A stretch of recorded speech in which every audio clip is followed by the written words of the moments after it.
Bom, pessoal, prosseguindo agora em relação ao estudo da aplicação da lei penal no espaço, nós temos que fazer uma análise ainda em relação à definição de qual é o lugar do crime. Vejam, saber se um crime foi praticado em território nacional ou não, ele é determinante para nós sabermos se a aplicação da lei penal será de acordo com a lei penal brasileira ou não, ou se nós estaremos diante de alguma das exceções ali relativas aos casos da chamada extraterritorialidade, condicionada ou incondicionada. Bom, como regra, pessoal, quando nós estivermos diante de uma infração penal, basicamente nós temos três teorias que podem ser utilizadas. Ou seja, a teoria da ação, que levará em conta o local onde foi praticada a ação criminosa, a teoria do resultado, que é onde ocorreu o resultado, que seria determinado como sendo o lugar do crime, ou a chamada teoria da intenção. Todas essas teorias, no entanto, elas trazem problemas, porque elas podem gerar um chamado conflito negativo de competência, ou seja, se um crime ele ocupa mais de um lugar, ou ele tem o início da execução em um país e termina venha produzido em outro, nós podemos ter um problema de que o local onde ocorre o resultado não leva em conta a parte inicial do crime. Isso pode gerar problemas muito sérios e severos na aplicação da lei penal no espaço. Contornando esses problemas, surge uma quarta teoria, chamada teoria da ubiquidade, ou também chamada de teoria limitada da ubiquidade, que considera o crime como sendo o lugar tanto onde foi praticada a ação, quanto onde ocorreu o resultado ou deveria ter ocorrido o resultado. Essa ideia, pessoal, que vem traduzida lá no artigo 6º do Código Penal. Ou seja, considera-se praticado o crime no lugar onde ocorreu a ação ou omissão, no todo ou em parte, bem como onde se produziu ou deveria produzir-se o resultado. Isso vai fazer com que nós possamos punir uma pessoa que tenha praticado um ato no Brasil, ainda que a resolução ou o resultado final do crime venha ocorrer fora do país. Pense o seguinte, uma pessoa que está eventualmente na fronteira entre vários países, peguemos aqui a região da fronteira de Santana do Livramento, nós temos a possibilidade da pessoa transitar e ir para o Uruguai, ou mesmo outros lugares onde nós podemos ter mais de uma fronteira, ou mesmo na Europa, onde nós podemos ter locais onde vários países acabam sendo limítrofes de fronteiras praticamente atravessar a rua. Se o início da execução ocorre em um lugar e o resultado ocorre em outro, considera-se praticado, levando em conta a lei penal brasileira, onde quer que tenha sido praticada a ação ou onde ocorreu o resultado, conforme vem estabelecido o artigo 6º.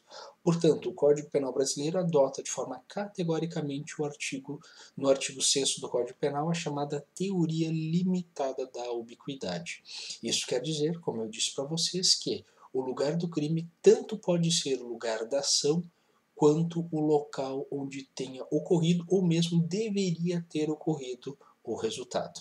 Ok, pessoal? Bom, com relação à aplicação da lei penal em relação às pessoas, sobre as questões envolvendo a imunidade diplomática, eu não vou entrar muito a fundo nessa questão. Eu quero só que vocês saibam que existem uma série de questões envolvendo a imunidade diplomática para os diplomatas devidamente diplomados com atuação dentro do território nacional, por serem exclusivamente questões envolvendo prerrogativas de direito público internacional desses agentes. E como é uma matéria que ainda não foi objeto de análise, eu vou deixar para que vocês analisem isso lá no âmbito do direito internacional. O material de apoio vocês têm, eu não vou cobrar isso na nossa avaliação, e é bom que vocês tenham conhecimento em relação às imunidades diplomáticas. Por que eu digo isso? Vocês vão ter um espaço oportuno de discutir isso lá na cadeira de internacional público, da mesma forma que a questão da extradição vai ser trabalhada lá. A questão das imunidades diplomáticas enquanto proteção do agente diplomata de uma determinada embaixada, enfim, dentro de um determinado estado, estão relacionadas a uma relação de soberania nacional e mesmo de tensão política internacional que vocês vão ter a oportunidade de analisar com calma na cadeira de direito internacional público. O que eu gostaria de trabalhar um pouco mais com vocês em relação à aplicação da lei penal relativa às pessoas são as chamadas imunidades parlamentares.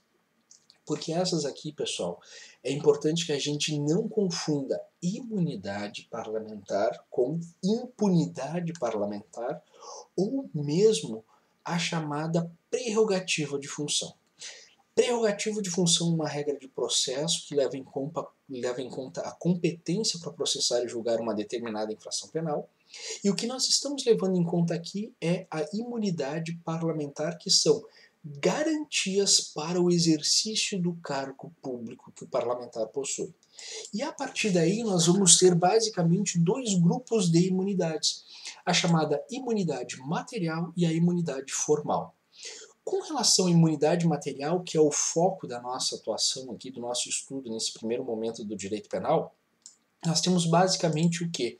O senador, o deputado federal, o deputado estadual, o vereador, naquilo que envolver o exercício do seu mandato, pelas suas opiniões, palavras e votos, não serão considerados crimes as condutas que estiverem relacionadas a essas funções. Ou seja, senador, deputado federal, deputado estadual e vereador, naquilo que estiver relacionado ao exercício do seu mandato, pelas palavras, opiniões e votos proferidos no exercício da sua função.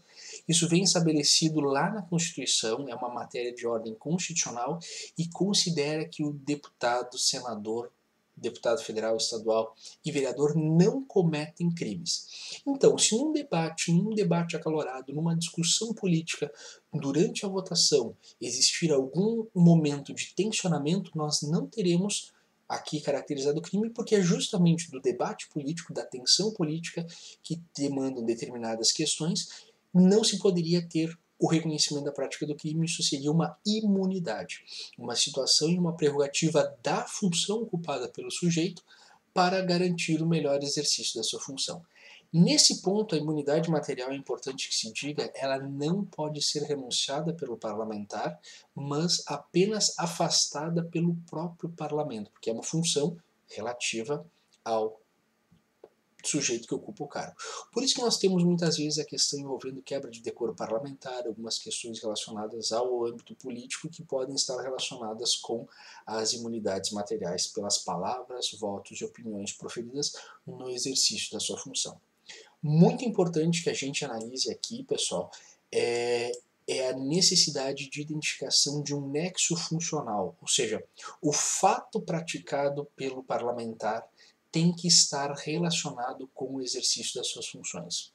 Logo, uma questão relativa a um crime de corrupção, uma questão relativa a tráfico de drogas ou coisa do gênero, não faz sentido nenhum dizer que isso é imunidade do parlamentar. Não tem nada a ver uma coisa com a outra, porque isso não está relacionado e não se tem presente o chamado nexo funcional.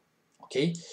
Outra questão, pessoal, está relacionada à eventual discussão acalorada entre parlamentares, ou seja, uma eventual palavra desonrosa proferida nas dependências do Congresso, ela tem que se ver de forma, digamos assim, muito cautelar, com muita cautela e atenção, para que não se confunda uma autorização de que as pessoas possam se ofender.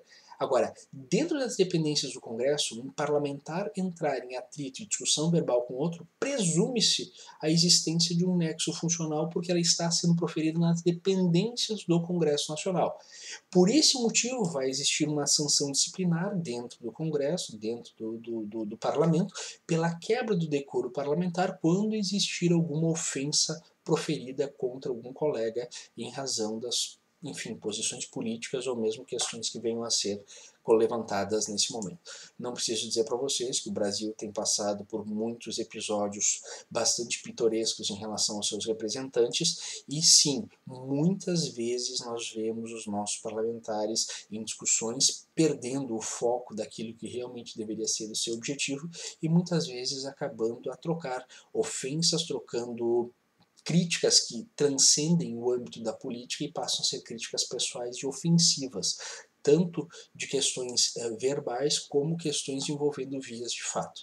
Nós temos N episódios aqui para relembrar, nós podemos lembrar dos episódios envolvendo declarações de um deputado em relação a outra deputada, nós podemos pegar a votação do impeachment, onde um deputado cuspiu contra um outro deputado, a partir de provocações ou não, isso não vem ao caso. O fato é, a postura pública do representante do povo, ele não pode ser uma postura de uma pessoa que realiza atos de ofensa a outra pessoa. O debate, volto a dizer, que está amparado pela ideia de imunidade material é aquela imunidade relativa à função, ao exercício da função do debate político. E aqui nós temos que ter muito cuidado para não extrapolar os limites.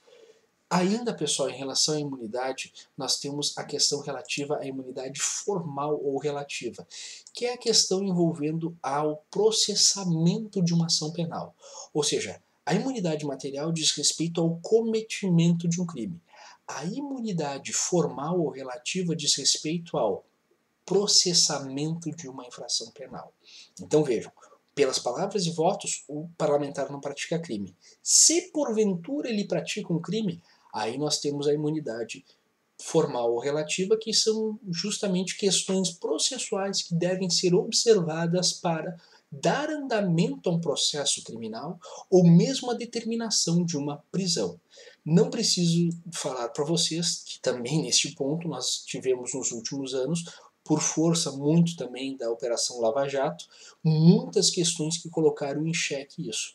Se vocês pegarem, por exemplo, a prisão do senador Delcídio Amaral, com relação aos fundamentos que foram apresentados para a decisão da prisão em flagrante dele, pode ser bastante discutível, mas é uma questão que tensionou, em grande medida, os limites da ideia de imunidade formal. Veja, não era um crime, não era uma conduta relacionada ao exercício da função, portanto não se falava e não se tratava de imunidade material, eram fatos criminosos relacionados ao recebimento de propina, vantagem, corrupção, e estava presente ali, segundo a ótica do Ministério Público Federal e também do Supremo Tribunal Federal, requisitos que permitiram a prisão em flagrante no exercício do mandato de um senador federal.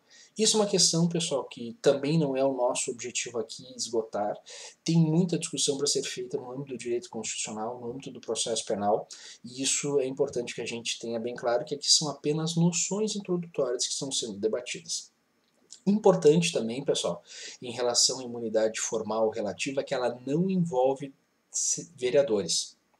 Ela apenas está restrita ao âmbito federal, ou seja, membros do Congresso Nacional, deputados federais e senadores que terão esta vantagem de ter a chamada imunidade formal ou relativa.